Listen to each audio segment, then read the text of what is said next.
Mesha to be Season 5今回のMesha to beはそうだ、日光へ行こう。受験ご紹介します。それでは早速 Let's get it started 1. Hiragasaki Bishamon 1990年創業、地元日光市今市エリアで昔から愛されるお店、彫刻太の平打ち麺を使った焼きうどんが名物の毘沙門さん。日光のソウルフードとも言われ、連日行列のできる人気店ですね。店内に入ると響き渡るジュージューという音とともに運ばれてくる焼きうどん、たまらんすね。おー、うまそうじゃん。キャベツやしめじ、ほうれん草、ひき肉などたっぷりの具材に2センチほどの超極太麺の焼きうどん。これはうどん？きしめん？ほうとうかって感じ。あ、ほとんどジュージュー熱々のうちに醤油を一回しかけて食べるのが毘沙門流らしいっす。ジュージューいいっすね。そのまま食べてみたらグリーンでも少し味が薄く感じたので、皆さんは運ばれてきたらまず醤油を一回ししてくださいな。はい。するっていうと麺に焦げ目がついてカリカリの部分ともっちりの部分の二刀流で毘沙門焼きうどんを満喫できますわよ。うわー、いいね。カリッカリの。で、どうお味は？うまいっす。でもうずらじゃなくて鶏の卵をとろっと絡めて食べたいかな。うずらも鳥です。2. Kujiramachi Nikko Kujira Shokudo 中禅寺湖へ向かう日光のメイン通りから外れた山中の住宅街、細い道を歩いていくとありました、隠れ家のようなクジラ食堂。民家改造型経営隠れ家レストラン。こちらではなんとクジラ料理がいただけるのではなく、トリュフ香る和風カルボナーラとオムライスが絶品とのことでんです。運ばれてくるとトリュフの香りがほわわわわーんとねえ、すっげえトリュフ臭と思いきや、食べるとあらまあトリュフはほんのり香るぐらいで美味しいじゃないの。ねえ、想像以上の美味しいカルボナーラいただきましたね。オムライスも卵を混ぜる音がキッチンから聞こえてくるんだけど、ゆっくり混ぜてはる。ねえ、混ざりすぎないようにするためなのかな。だもんだからとろっと感が絶妙なふわとろオムライスでございましたね。超観光地の日光で観光客ホイホイゾーンから離れた観光客ホイホイゾーン。観光客ホイホイゾーンとは、飯旅が作り出した造語で、観光客がひしめく観光地の割高であまり愛のある接客や美味しいものにはお目にかかれない地域のことである。観光客ホイホイゾーンから離れた普通の素敵レストラン。いいね。3. Ishiyamachi Fudalaku Hongteng 日光のメインストリート、超観光客ホイホイゾーンにございます。昭和27年、1952年創業の老舗和菓子店。ふだらく本舗さん。はい、こちらは湯葉結びなるものが有名なんでございます。北海道にいると湯葉って食べる機会ほとんどないけど、私とっても湯葉が大好きなのであります。はい、You are 湯葉ラバーですからね。 You are Yuba lover Yes, I am。もち米のおこわをだしの染みた伝統の日光湯葉で包んだとってもシンプルなおむすび、これが美味でございます。ちょうど薄焼き卵ぐらいの厚さの湯葉で巻かれていてね、一口噛むと湯葉に染みた出汁が口いっぱいにチュンチュンわーっと広がってね、シーでしょ。食べ応えもあってお土産でも喜ばれそう。ここは塩羊羹も人気なのよってお母さんが教えてくれたんだけど、ご家庭の棒羊羹みたいな感じでね。パクリかと思ったけどね、こら今度食べてみようとね。 4. Imaichi Shogetsu Himuro こちらは住宅街にございます。明治27年創業、天然氷の蔵元、全国に5軒しかないという稀な天然氷蔵元の一つ。そんな希少な天然氷から作られたかき氷がいただけるってんでね、そりゃいただかないわけには参りません。ただ飯旅ズアイスやジェラート、かき氷は大好物なのですが、頭がキーンと痛くなるやつは苦手でしてね。はいはい、アイスクリーム頭痛ね。正式には寒冷刺激による頭痛っていうんだって。そんな名前あったんだ。あれ痛いよね。痛い。このままこの痛みが続いたらどうしまちゃって思うよね。ってことで恐る恐る温州みかん&黒蜜きなこ。観光地の割に良心的プライスだよね。ねえ思った。がしかしお風呂上がりにかき氷最高って思ったのもつかの間。この日の気温8度。かき氷食べるには寒かったね。食べる前から寒かったっす。でも黒蜜きなこうまかったね。かりんとうのようなテイストなのでかりんとうマニアの私には最高の一品でございました。温州みかんはちょい酸味のある爽やか系、頭キーにならない氷で非常に食べやすいっす。けど量が結構あんのよね。ちょっと飽きちゃうかもしれないから、そんな時は勇気を出して味変混ぜ混ぜしちゃいましょう。新しい味に出ちゃえちゃうから。出ちゃえちゃう出ちゃえちゃう。新しい味に出会えちゃうから。みかんと黒蜜意外と喧嘩しないっつ発見。ね、びっくりした。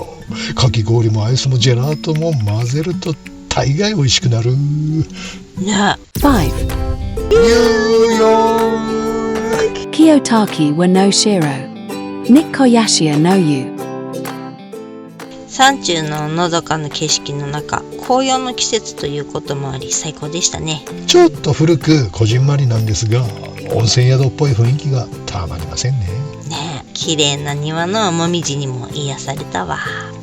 北海道にはない苔の生えたグリーングラスのような鮮やかな緑の庭に真っ赤なもみじのコントラストが美しい。やだ、そんなに褒めないで、照れる。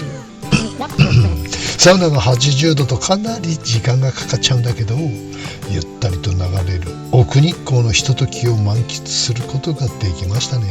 キンキンに冷えた水シャワーが最高でしたわ。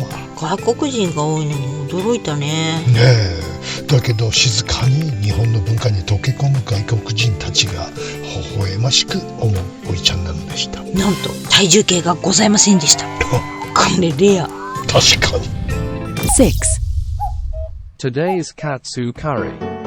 Fujihara. Heisei Koshoku-do. こちらは鬼怒川温泉街のさらに奥の山中にございます昭和51年1976年創業の老舗食堂。 U 字工事の YouTube で日本一美味しいカツカレーって紹介してたのを思い出しましてね、やってまいりました。ディープインパクトオグリキャップは知っていてもハイセイコーは知らないかな、今の若い人たちは。知らない。ハイセイコー本当知らないふりしてない？してない全然してない。1970年代の国民的アイドル競馬馬ハイセイコー。地方競馬から中央競馬へとスター街道を駆け上がった伝説の名馬でございますね。どうやらご主人が大の競馬好きということでハイセイコー食堂らしいっす。ってことでカツカレーでございます。うわー、シャバシャバシャバダバ系。しかもサラダ味噌汁漬物付き。はい、これは成功でしたね。確かに美味しいカツカレーだこりゃ。ダジャレ入るとさ嘘っぽく感じんだよね。いやいや誤解だ誤解。マジでこれは日本一ってのはムムムだけども10本指には確実に入る名作かと思いますよ。絶対これはまた食べたい。死ぬまでに30回は食べたいやつ。あら、それはかなりの高評価ね。でしょう。これ最も優しい味のカツカレーかもしれませんね。じいちゃんばあちゃんレディースでも美味しくいただける仕上がりかと思いますので、がっつりしょっぺいの甘えのを求める傾きではありませんが、料理として素晴らしいバランスのカレーかと思います。でもカツカレーだけじゃなくて周りの人たちが食べてるみんな美味しそうだった。そしてやっぱ年配のお客さんが多いかな。この鬼怒川の秘境で50年愛され続けるのもわかる気がします。振り向くな後ろには夢がないという引退したハイセイコーを称える際に書かれた寺山修司さんのさらばハイセイコーという詩を思い出しました。後ろには夢がないなんていい言葉ね。でしょ。 7. Fujihara. Shun Saigura Senya. 鬼怒川温泉街を通り抜けての竜王峡のすぐそばにあります千屋さん、湯葉料理をいただけるっていうので、尻尾をフリフリでやってまいりました。湯葉といえば京都のイメージだったけれども、栃木も名産だったんだね。いやー、知りませんでしたね。嬉しい誤算。15。お店の真ん中にいろりがあり、串刺しの鮎が焼かれていて、雰囲気も素敵なお店でしたよ。いいね。はい、田舎湯葉膳でございます。豪華絢爛、華やかでボリュームのすごさに戸惑うグリーン。なんか思いのほか都会的でびっくりなんだけど。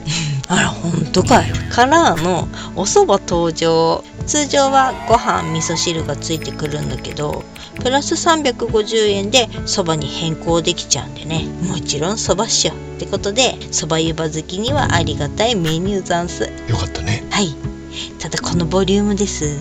ミニとかじゃなく、しっかり一人前の蕎麦が出てきてびっくり。そうばSo bad. それは大変。お蕎麦は冷たいのしか対応できないのでお気をつけくださいね。はい湯葉刺し、わさび醤油でさっぱりと。湯葉の煮物は出汁が染みて美味しいですね。鮎の甘露煮も最高。甘露煮ならご飯だったかもね。そうなのよ。ほんでもって湯葉の揚げ物はさっくり揚がっていて、なんか厚揚げみたいなお味で、これまた美味。小鉢も一つ一つ丁寧に作られた美味しい御膳でしたとさ。これは湯葉でいろんなバリエーションが楽しめて素晴らしいお店でした。湯葉がお好きな方にはぜひ味わっていただきたいお店ですね。カツカレー野郎には理解できないでしょうが。8. Kiwadashima Nikko Bagel. ドドーンと日光連山を望む風光明媚な田園にポツンとあります日光ベーグルさん。日本航空とは全く関係ございませんので、お間違いのないように。 JAL じゃない、 JAL じゃん。これ美味しかったですね。美味しかった。飯旅ーズ、そんなにベーグルは美味しいと思ってなかったんでね、実は。そうなの。ここを知るまではね。はい、かなりパンっぽくはあるんですが、これならいつでもいただきたい、そんなベーグルでしたね。はい、ベーグル特有のもさっとした感じが全然なくって、しっとりふんわり。はい、生地が美味しいから甘いのもしょっぱいのもどんな味でも美味しくいただけました。スコーンは人生最強に柔らかスコーンね、思った。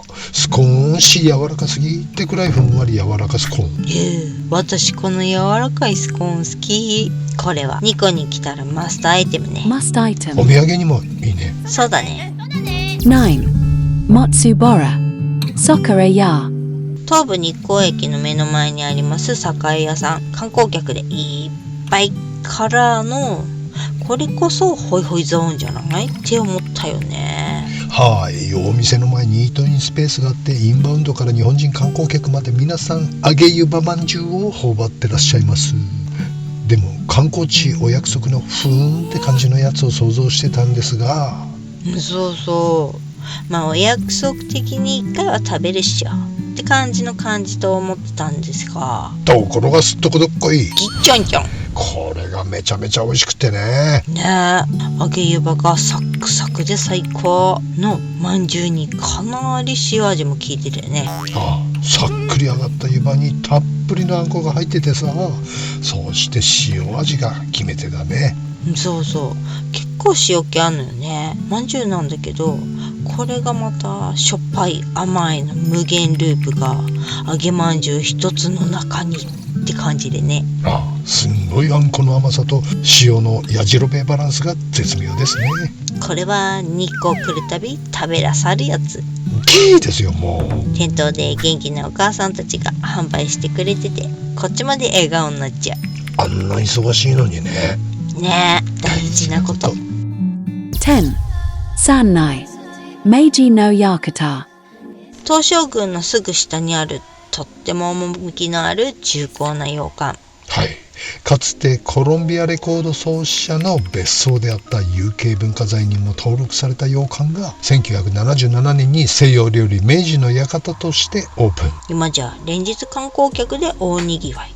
日光のお約束的レストランですが、一度はと思いやってまいりました。ライトアップされ、歴史的建造物ともみじのコントラストが綺麗でございましたね。はい、苔が綺麗なんだよね。苔がね、芝より綺麗に見えるよね、苔。まずは前菜に舞茸の鉄板焼きを注文。これがなんと明治の館さんが独自の製法で育てた舞茸で、軸が太く香りが芳醇な日光舞茸というそうな。そうですか。舞茸はそもそもいい仕事しますからね。その独自感みたいなものは感じれませんでしたが、非常に美味しい一品でしたね。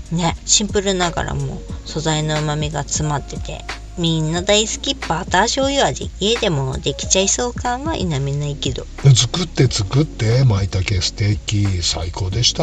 やってみっか。